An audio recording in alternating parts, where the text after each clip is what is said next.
Hi, this is Mike with Blue Iron Public Library, and today we'll be doing a quick demonstration on how to replace the end of an Ethernet cable with a new end. And let's go ahead and get started. Okay, so the first thing you'll notice is that what we have here is a Ethernet cable. It's an old cable, it's a Cat5 cable, but it's really long, so it's a nice cable. And what happened over time is one of the clips broke. So here's a good working clip. Works fine. This one, the piece broke off. So what happens is the part that works clips in, gets stuck in there until you use the release. This other one, unfortunately, put it in there, might work for a little while, and then what happens is it just comes right out. So that's how you might replace it. So what you're going to need is a crimping tool and another end. You can get crimping tools for 15-20 bucks on Amazon. These are like 10 bucks for like a bag of 100 of these. You can actually usually get a kit for about 20 bucks that has this, a bunch of ends, cable tester, and some other tools in it. So the first thing to do is look at the old end and chop it off. You can use scissors, razor blade, usually tool I have something to cut with, so we can just do that. Let's do that backwards. Alright, so there's the clean cut. Now we have a simple end. This trash. I can take a new one and we're going to need to put this end on here. Now the first thing we have to do is strip off the exterior shielding of the cable, which they do make tools for this. You can also use scissors or razor blade if you're very careful. A lot of times your tool like this will probably have razor blades built into it, and you can do the same thing.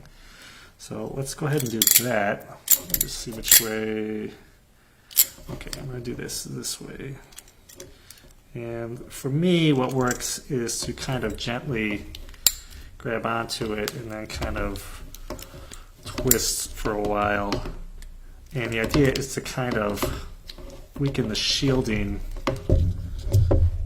and without damaging the inside wires. So here I've kind of scored it a whole bunch, and usually then I can kind of be really aggressive and rip all this off.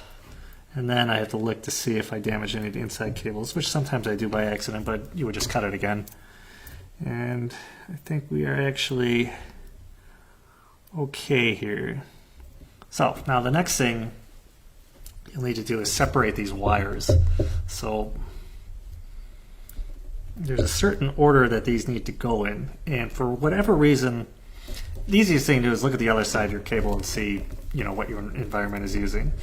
So this one is using the T568B approach, which was supposed to be like an alternative to the A approach. But for some reason, wherever I've gone, everywhere I've gone, everybody uses the 568B approach.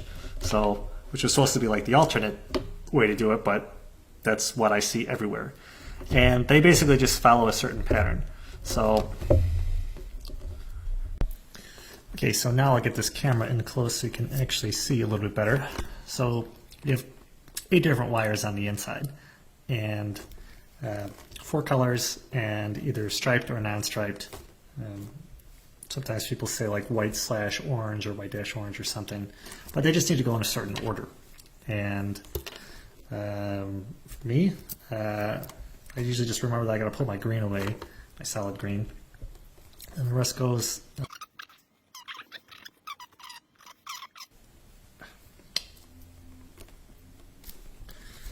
Giving me grief here. But the pattern is orange stripe, orange, orange stripe, orange. That's not right. Where did my... Jeez.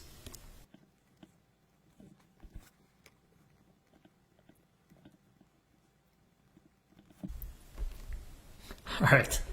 Well, I finally gotten these in the right order. So the order is red stripe, orange, green stripe, blue, blue stripe, green, brown stripe and brown. So I don't know, you can remember that. You can look at a diagram, or you can look at the old one, or kind of helps us know that it always goes stripe, solid, stripe, solid, stripe, solid all the way through. So anyway, so that's the order for that. Now on the bottom here, these are all still kind of messed up in here, but that's okay. So what we're next going to do is kind of squeeze all these together and kind of go like this a little bit. And eventually they're all going to stick together, and surely at some point my order is going to get messed up, but it should be easy to fix. So I don't know if you can see that, but I think we're actually somehow still okay. So now this has to go into this. I don't know if these are the kind that go all the way through. I think they are. So this gets stuck in here. Oh yeah, look at that. This will be a short video. So what happens is these get stuck and they push through, and you can push these as far as you want. And you'll see, at least on this type of connector, there's, you know, maybe kind of see, but there's a little part that's going to grab onto, you want that to grab onto the outside part instead of the inside part where the cables are real sensitive. So here I can go and push those all the way through. All this excess is just going to get cut away with something. How about a box cutter? Okay, so I'm not going to lie, what I've actually done is I put this end on and then I immediately cut it off because I don't like all the excess that it leaves on the end. So that's that. So let's pretend you have just one of the regular cables, regular ends I should say. You can basically do the same thing. Put these guys back in here. Now for me, these are going to all push through the top again, but let's pretend they didn't. They normally get stuck. So what you can do is kind of make a mental note of how far everything is, where you need to go, and cut off that much.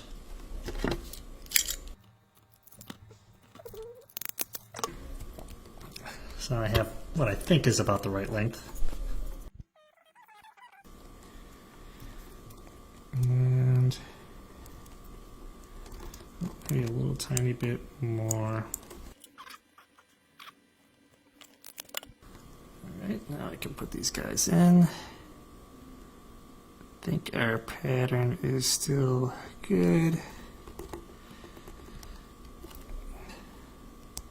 This guy in here, I'm going to have the big grippy part grab onto the outside exterior shielding. And as the final step, I can put this in here, push down really hard, let go, and our end should be on pretty good. If I test that in something, get a nice click, hopefully you can see that. As a final step, test the cable out. You can also get cable testers, which I have somewhere, like right here. So here's some cable testers. Alternatively, what you can do is just plug the thing in, see if it works. But if you don't want to, you want to make sure you don't want to have any problems down the line, you can get simple cable testers like this, which are a couple bucks, part of aforementioned kits and so forth.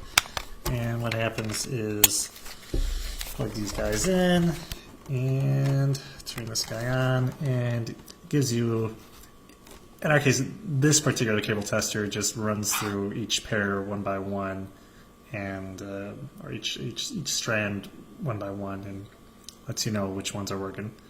So all the lights light up, so we are good, and I think that is it.